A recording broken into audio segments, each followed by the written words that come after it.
Má najmenej obyvateľov. Nie sú.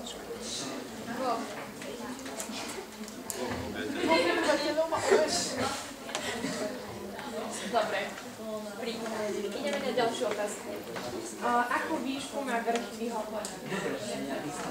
1047. 863. 1023.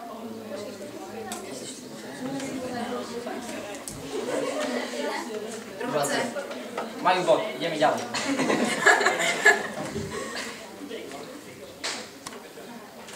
Dobre, ďalšia otázka. Ktorá automobilka ako prvá zaviedla sériovú výrobu? Ford. Ja som to ešte chcel povedať. Dobre, teraz už iba medzi nimi. Takže som prvý? Hej. Hej! Až o 2 body vedú. To nič, koľko je. Dobre. Ako sa volal prvý počítač? Hopper? Nie, to. Presne, to som chcel povedať. Ďalšia otázka. Z akého druhu sa vyrábajú fotovoltaické články? Kemi.